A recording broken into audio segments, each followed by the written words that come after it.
Welcome back to my channel. If you're new here, my name's Carly and I make everything gluten-free and vegan.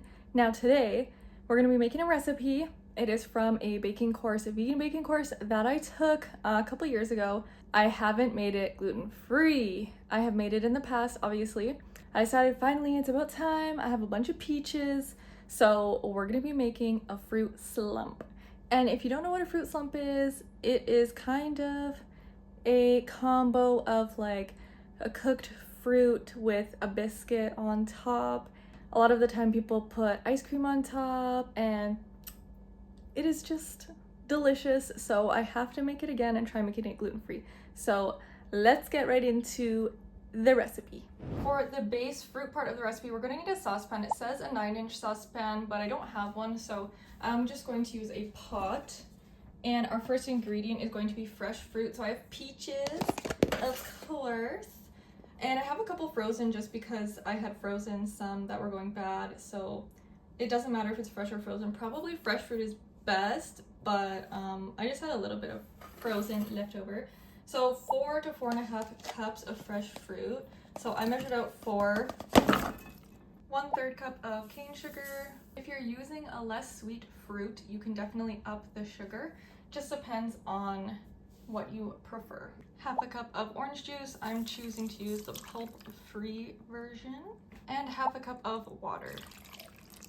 Now we're gonna take this, we're gonna stir it up, put it on the stove, and we're going to bring it to a boil, then simmer it. While we're waiting, let's start putting together our biscuit mixture. We're going to do 3/4 cup of 1-to-1 gluten-free flour. 1/4 cup of all-purpose gluten-free flour. 1/4 cup maple or coconut sugar, but I don't have any, so I'm just gonna sub it for brown sugar. 2 teaspoons of baking powder. 1 teaspoon baking soda, and 1/4 teaspoon of salt. And we're gonna give this a whisk. Let's go check on our fruit. Alright y'all, we are now boiling, so I'll give it a quick stir. And then we're gonna lower the heat to a simmer and put a lid on it, a jar, and let it simmer for about 45 minutes. There's my jar.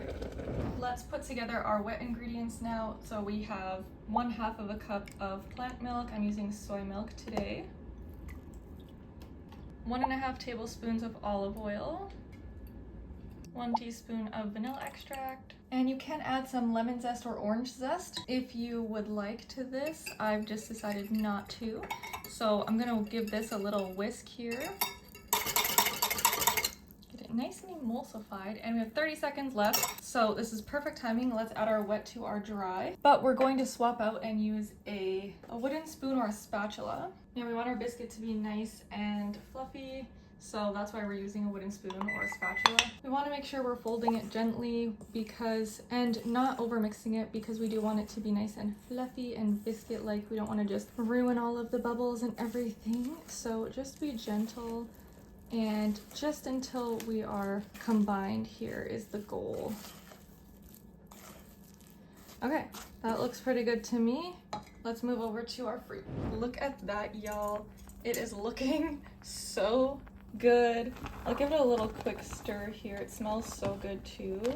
Ooh, we might get a nice pink color. Not that you'll be able to really see it, but I'm going to keep it on low here just while I spoon the batter on top.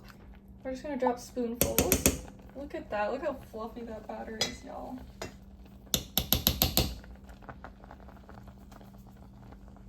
All right, this is what we have looking like, guys. I'm gonna keep it on low, and we're gonna put the lid on and not remove it. We're gonna keep it on for 25 minutes. Ta-da! All right, y'all, our timer is up. Let's take the lid off. It is looking delicious. It is bubbling. Oh my God. I'm gonna just touch it and make sure that it is cooked. And I believe we are good. Now what we can do is turn it off and put a little bit of maple syrup. You can brush maple syrup on the top and put some cinnamon. So I'll do that. And you can see why a 9-inch saucepan would be better, because it just spreads out so much. It would spread out so much nicer instead of being like tall, but it did puff up a lot. There we are. I'll take away the light. I don't know if that looks any better. It kind of looks gross, not gonna lie. but once it's on the plate, it'll look much better. And we're just gonna, I turned it off. We're just gonna let it sit here for 10 to 15 minutes just to cool. And also I'm making normal food, so I'll just probably let it sit here until I'm done eating to eat it as dessert. Here is our final product, y'all. I don't know why this is like a darker color there, but that's fine. It's actually still so hot, and it's probably been half an hour since I turned the burner off.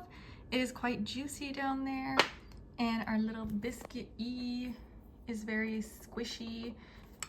So it is like a, yeah, here, I'll grab a bite and hope I don't, you know, burn myself. Oh, and you normally, I don't know if I told you, I put some ice cream on top of here.